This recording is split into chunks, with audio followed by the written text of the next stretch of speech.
사람의 앞날은 꿈에 의하여서 좌우된다고 말을 하기도 합니다. 그리고 어떤 꿈을 가지느냐, 어떤 꿈을 꾸느냐에 따라서 그 사람을 위대하게 하기도 하고 큰 일을 하게 하는 것입니다.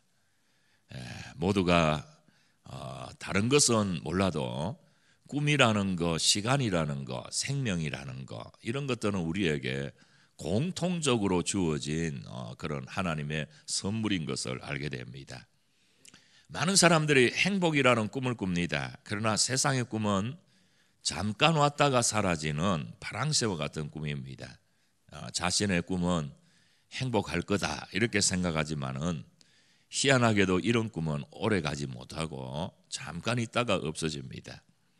자녀에 대한 꿈도 가집니다. 내가 하지 못했던 것들을 자녀들이 이루어주면 좋겠다. 큰 재벌에 대한 꿈도 같습니다. 그러나 이런 꿈들은 인간에게 무리하게 욕심을 가져다 주고 정신적으로 도덕적으로 또 이런 꿈들은 잘못된 인격과 삶을 파괴하는 일로 만들게 되어지는 것들을 볼 수가 있습니다. 권력에 대한 꿈도 같습니다. 지금 이제 지방선거를 앞두고 열심히 운동을 하고 있는데 너도 나도 이제 다 바꾸어야 된다 이런 표현을 합니다. 그동안 우리가 많은 선거를 치러봤지만 흔히 우리가 하는 말이 그 사람이 그 사람이다. 바꿔봐야 그렇고 또 그렇고 이런 이야기들을 합니다. 우리가 분명히 기대를 가지고 투표를 하지만은 많은 개혁들이 일어났지만은 시간이 지나면 원점으로 돌아가든지 더 나빠지든지 그런 것들을 우리가 많이 보게 되어집니다. 그래서 사실 권력에 대한 꿈, 사실 정치하는 분들이 바른 정치를 해보겠다. 시작은 거창하게 했지만은 얼마 가지 못해서 자신도 매너리즘에 빠져서 그렇게 되게 되는 경우들이 얼마나 많이 있습니까? 잘못된 꿈은 인간에게 상처를 주고 후회를 주고 또 인간을 파멸하게 하고 범죄하게 하고 타락을 하게 되어지는 것을 봅니다. 지금 또 이 비트코인이라는 것에 젊은이들이 열광을 하고 있습니다. 많은 사람들이 이 제박을 터뜨린다든지 혹은 복권을 산다든지 주식에 이렇게 손을 대는 사람들이 참 많습니다. 많은 사람들이 대박이 터질 줄 알고 투자를 했다가 우리 국민 가운데서 수백만이 주식으로 인하여서 그냥 거지가 되다시피 했다. 이런 이야기는 그냥 남의 이야기가 아니고 우리 주변에도 있는 이야기입니다. 10억을 가지고 들어갔는데 2천만 원이 남았다는 사람이 있고 50억을 투자를 했는데 2억만 남은 사람도 있다. 남편 모르게 가족 모르게 돈을 빌려서 하다가 어려움을 당한 분도 있다. 아버지 때부터 받은 재산을 주식 투자해서 잃어버렸다는 이런 사람들, 그리고 이런 허황된 꿈에 마음을 뺏기고 물질을 뺏기고 가정 날려버리고 행복도 날려버리고 명예도 날려버리고 노숙자의 신세로 지금 또 전락해 있는 사람들이 많이 있다라고 하는 이야기입니다. 여러분, 오늘 여러분 얼마나 많은 사람들이 허황된 꿈을 가지고 있습니까? 그러나 성경은 우리에게 건강한 꿈에 대하여서 이야기를 하고 있습니다. 하나님을 바라보는 꿈, 하나님의 은혜를, 하나님께 시선을 집중하는 꿈, 이런 것들을 이야기하는데 우리는 흔히 꿈이 있는 사람은 망하지 않는다 했습니다.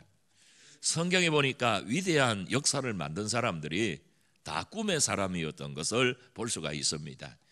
요셉이 그랬고 다니엘이 그랬고 아브라함이 그랬고 많은 믿음의 사람들, 이 바울이나 예수님의 제자들도 다 꿈의 사람들이었던 것을 볼 수가 있습니다.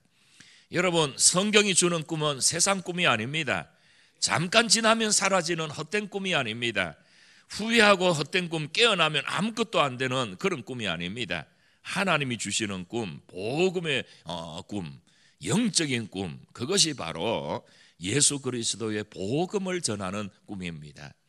오늘 본문에 구름같이 둘러싼 허다한 정인이라고 있습니다. 여러분, 우리는 언젠가 하나님 앞에 서게 되어질 터인데 하나님의 잔치에 참여할 수 있는 그런 사람, 정말 하나님의 일에 응원을 보낼 수 있는 사람, 하나님의 일에 나도 부족하지만은 서임받게 되어졌다라고 하는 그런 정인에 내가 들어간다면 얼마나 귀하겠습니까? 우리가 볼 때는 믿음으로 사는 사람이 적은 것 같지만은 여러분, 우리가 알고 있는 엘리야 시대 때도 그렇게 박해가 심한 때에도 바알에게 무릎 꿇지 않은 자 7,000명을 남겨두었다고 그랬습니다. 여러분, 지금도 공산국가 여기에서 지하교회에서 자기의 믿음을 지킨 사람들이 참 많다고 합니다. 여러분, 남북이 교류가 끊어지고 정말 오랫동안 공산 지하에 있지만은 여전히 지하 성도들이 남아 있다라고 하는 탈북자들의 증언들을 우리가 들어보면 참으로 놀랍습니다. 여러분, 정말 하나님의 일에 자기의 어떤 이름을 남기거나 자기의 명예를 남기지 아니하고 말없이 수고하는 구름같이 둘러싼 허다한 정인들이 많다는 것, 이런 것들을 우리가 한번 생각하면 참 좋겠습니다. 오늘 우리는 선교 축제를 합니다. 선교 축제가 무엇입니까? 선교에 대한 꿈을 가져보자, 선교에 대한 비전을 가져보자. 영혼 구원, 전도, 선교, 이것은 하나님이 가장 기뻐하시는 그런 꿈이라고 말할 수 있습니다. 하나님 없이 살다가 하나님 없이 죽어가는 사람도 많고, 정말 많은 사람들이 하나님을 알지만 제대로 알지 못하는 사람들도 많은데, 우리가 섬김으로 말미암아, 우리가 복음 전함으로 말미암아 한 사람이 복음을 듣고 한 사람이 새 사람 되어지고 한 사람이 영혼 구원에 대한 간절한 마음을 갖게 되어진다면 얼마나 아름다운 그런 것입니까? 사람을 살리는 꿈, 사람에게 복음을 전하여서 새 사람 되게 만드는 꿈, 이런 꿈은 우리를 가슴 뛰게 만듭니다. 우리를 젊게 만듭니다. 건강하게 합니다. 부지런하게 합니다. 용기를 주고 희망을 줍니다. 성령의 능력이 같이 합니다. 이런 꿈을 가진 사람, 사람을 바로 세워보겠다라는 꿈을 가진 사람은 그 꿈 때문에 기도합니다. 기도하니까 능력을 얻습니다. 지치지 않습니다. 피곤하지 않습니다. 세상의 모든 꿈은 사람들이 젊어서 다 끝나버리지만 복음 전파, 한 사람을 바로 세운다라고 하는 이런 꿈은 우리가 나이 늙어서도 세상 끝날까지도 우리가 가질 수 있는 그런 꿈입니다. 이런 꿈은 잘못된 어둠의 세력이 우리에게 침투하지 못하게 합니다. 거짓과 불의와 방탕과 음란을 따르지 않도록 우리에게 도와줍니다. 꿈이 있는 사람이 어떻게 방탕할 수 있겠습니까? 꿈이 있는 사람이 어떻게 사기칠 수 있겠습니까? 선교의 꿈을 가진 사람이, 선교사로 가려고 하는 사람이 어떻게 거짓의 삶을 살 수가 있겠습니까? 그러므로 이런 영혼 구원의 꿈이 있는 사람에게 어두움이 찾아올 수가 없다라고 하는 이야기입니다. 여러분, 요즘은 비타민C에 대한 이야기를 많이 합니다. 비타민C 알약도 나오고 마시는 드링크도 나오고 비타민C 주사도 있다고 그렇게 이야기를 합니다. 비타민C는 그렇게 좋다 이야기를 합니다. 비타민C를 장기적으로 복용하게 되어지면 감기도 안 걸리고 피곤하지도 않고 암도 극복할 수 있다라고 이야기를 합니다. 이 비타민C가 몸에 오는 모든 병균을 잡아먹기 때문에 침투하지 못하게 한다고 합니다. 여러분, 그런데 우리의 몸에 들어오는 병균보다도 인간을 파멸시키는 더 무서운 병균들이 얼마나 많습니까? 가정과 인류를 다 망치고 불의한 태폐적인 병균들, 어둠의 세력들, 사탄의 세력들이 얼마나 많이 있습니까? 여러분, 이런 것들을 정말 먼지와도 같이 많기 때문에 자고 일어나면 눈만 뜨면 바깥에 나가기만 하면 겁이 나서 못 갈 정도로 죄악들이 참 많습니다. 인터넷 하는 여러분, 휴대폰 이런 데 중독되어지고 아이들에게도 음란물이 막 배달이 되어지는 이런 세상에 우리가 살고 있습니다. 여러분, 우리는 자녀들 잘 알고 있다고 생각하는데 자녀들을 제대로 잘 알지 못하고 있는 그런 경우가 얼마나 많은지 모릅니다. 그러므로 이런 태폐적인 그런 병균들을 어떻게 우리가 이겨낼 수 있겠습니까? 그러나 영혼 구원 선교의 꿈을 가진 사람은 이런 어둠의 세력과 싸워 이길 수 있고 넘어지지 않습니다. 예수님께서 부활하시고 승천하시기 직전에 제자들에게 오직 성령이 너희에게 임하면 너희가 권능을 받고 예루살렘과 온 유대와 사마리아와 땅끝까지 이르러 내 증인이 되라고 우리에게 부탁하셨습니다. 이 말은 무슨 이야기입니까? 너는 정인의 삶을 살아라. 선교의 꿈을 가지고 살아라. 선교의 사명을 다하되 예루살렘 네 가정으로부터 시작해서 네가 살고 있는 그곳에서부터 시작해서 그리고 네 일터 그리고 네 직장 그리고 네 이웃 그리고 네 지역과 그 다음에 네 나라 그리고 딴 나라까지 점점 복음을 확장시켜 나가라. 어떻게 하면 자나깨나 복음과 함께 살고 자나깨나 복음 전가하고 거기에 집중하면서 살아라. 이렇게 말씀을 하시는 겁니다. 히브리서 11장은 믿음장이라고 말을 합니다. 과거 하나님께 훌륭하게 살았던 신앙의 위인들을 많이 소개합니다. 믿음으로 살았던 아브람, 사라, 에녹, 노아, 아벨 그리고 모세 등등 차례로 소개하면서 이 사람들은 다 믿음을 따라 죽었으며 나그네같이 살았다고 소개합니다. 이 성경 저자의 생각은 확실합니다. 아무리 시대가 바뀌어도 아무리 시대가 악해도 아무리 우리에게 어려움이 있다고 할지라도 이런 믿음의 선진들을 따라서 우리가 그렇게 살자. 히브리서 11장에는 그렇게 말을 하죠. 그러다가 12장에 와서 한층 더 높여서 우리의 바라보는 대상을 예수님으로 말하고 있습니다. 2절에는 믿음의 주요 온전케 하시는 이 예수를 바라보자. 여러분, 이제는 우리가 바라보자, 눈으로 보는 세상이 되었습니다. 귀로만 듣는 것이 아니라 이제는 영상시대입니다. 눈으로 봅니다. 그런데 바라볼 수 있는 대상이 있어야 되는데 세상을 바라보고 그렇게 살면 정말 아담 하와가 유혹에 빠진 것처럼 보암직도 하고 정말 탐스럽기도 한 그런 세상을 것을 바라보게 되어지면 유혹에 빠지지만 예수님을 바라보게 되어지면 우리의 삶이 달라지게 되어 있습니다. 성경은 이렇게 이야기합니다. 우리에게 믿음을 지닐 수 있도록 바라볼 수 있는 대상은 주님이십니다. 믿음의 주요. 그리고 우리의 영과 혼을 고칠 수 있는 우리의 상처 입은 모든 마음들 그리고 우리의 연약한 육신을 고칠 수 있는 것도 예수님이십니다. 그래서 온전케 하시는 예수를 바라보자. 여러분, 여기에서 예수님을 왜 바라봅니까? 그분은 우리를 살리는 분입니다. 그분을 바라볼 때 우리는 힘이 있게 되어지고 닮아가게 되어집니다. 그래서 오늘 우리는 교회의 모든 사역자들, 모든 직분자들, 모든 봉사자들을 통하여서 한마디로 이야기하면 예수님께 시선을 두도록 그렇게 해야 됩니다. 어떤 사역자가 좋은 사역자입니까? 자기를 바라보는 것이 아니라, 어떤 리더가 좋은 리더입니까? 자기를 바라보게 하는 것이 아니라 예수님을 바라볼 수 있도록, 예수님을 닮아갈 수 있도록. 세례 요한은 이야기했습니다. 그는 흥하여야 되겠고 나는 망하여야 되겠다. 얼마나 많은 사람들이 자기 이름을 내기 위하여서 조그만 것 해놔놓고도 광고하고 자기를 따르도록 했습니다. 여러분, 압살롬이라고 하는 사람 다윗의 아들이었죠. 그런데 성경은 압살롬에 대해서 뭐라고 이야기했습니까? 압살롬은 도적이라, 아비에게로 향하는 마음을 자기가 훔쳤다고 했습니다. 오늘 우리는 어떤 의미에서 자꾸 자기를 바라보게 만들면 그건 도적과 같습니다.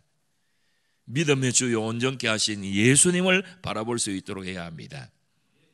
요즘 젊은이들 세계 가운데서 멘토라는 말을 많이 씁니다. 실제로 정말 자신이 본받고 싶은 대상을 정하고 그에게 학습을 받는 관계를 이야기를 하는데 절대 도움이 필요합니다.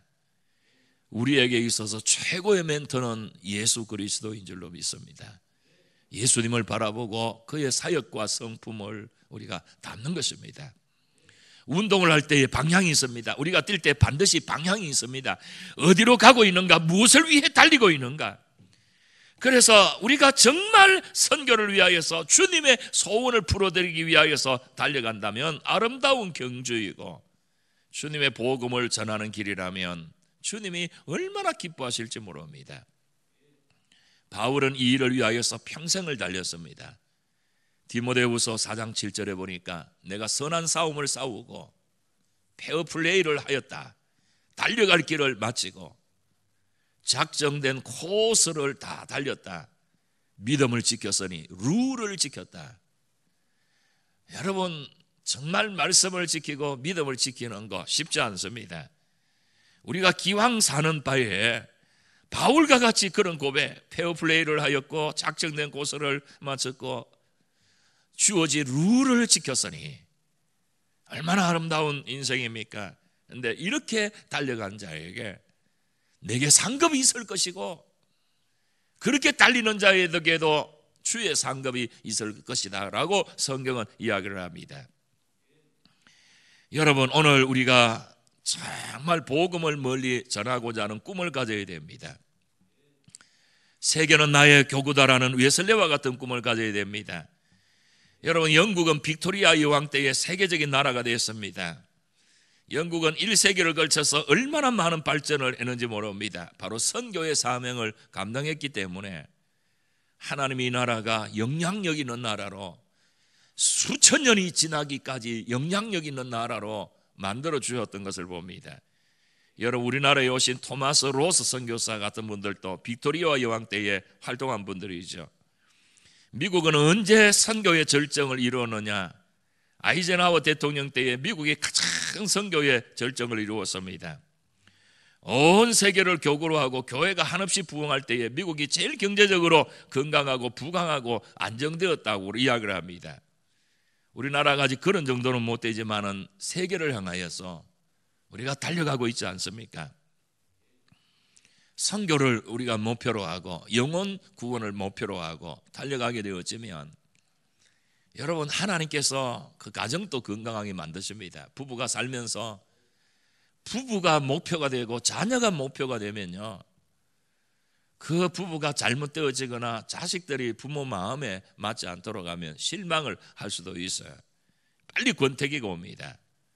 근데 부부가 선교에 대한 꿈을 가지고 자식도 함께 가족과 함께 선교의 꿈을 가지고 그리고 영혼 구원의 꿈을 가지고 우리 부부가 마음을 같이 해서 한 사람을 우리가 제대로 세워보자, 우리 가족이 마음을 다해서 한 사람을 세워보자, 이런 마음을 가지게 되어진다 그러면 얼마나 아름다운 역사가 나타나겠습니까?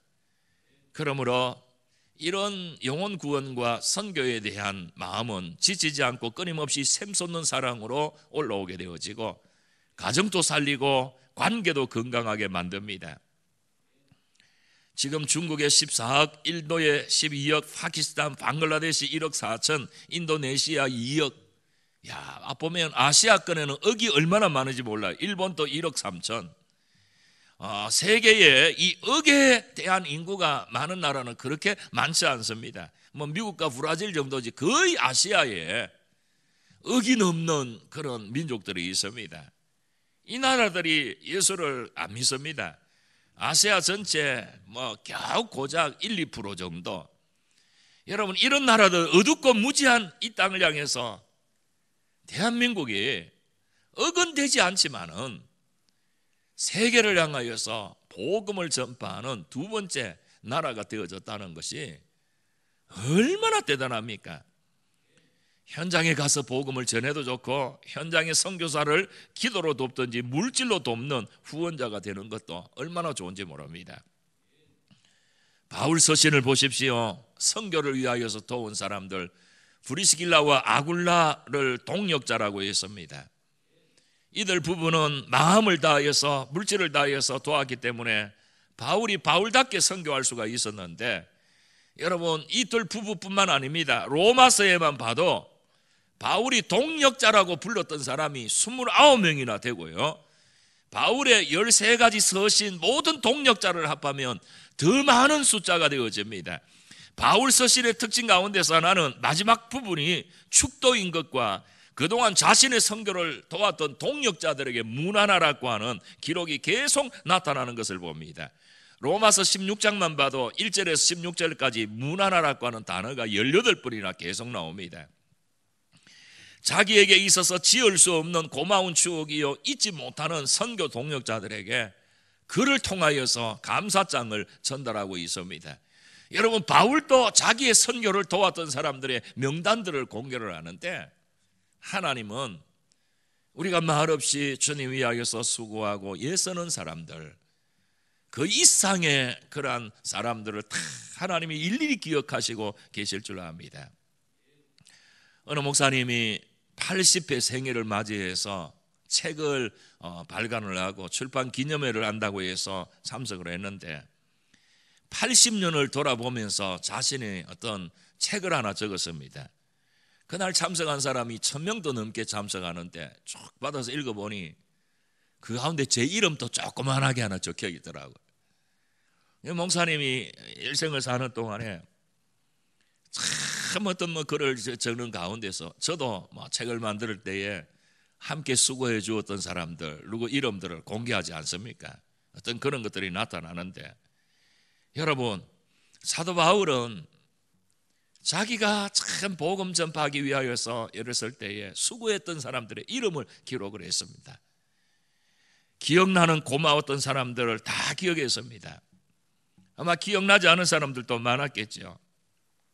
저는 오늘 본문 12장 1절에 구름같이 둘러싼 정인, 허다한 정인, 아마 바울 사역을 도왔던 수없이 많은 사람들, 그 사람들이 이름 없는 무명의 헌신자들, 말할 수 없는 그런 정말 귀한 자들, 이런 사람들이 있었기 때문에 바울은 바울이 되어지고 선교의 아름다운 역사가 만들어졌다고 믿습니다. 오늘 우리도 언젠가 주님 앞에 서게 될 터인데 그 장한 이름은 남기지 못하더라도 구름같이 둘러싼 허다한 정인 가운데서 한 사람이 되어서 주님이 기억하시고 주님이 인정하시는, 우리 지난번 집회 때에 우리 이수관 목사님 말씀하신 것처럼 주님이 닦아줄 눈물이 있는 그런 사람, 정말 주님 앞에서 참 귀한 정인이 되어져서 주님 앞과 모든 주님 앞에서 많은 성도들 앞에서 칭찬과 상을 얻게 되어지는 우리 믿음의 사람이 되기를 원합니다.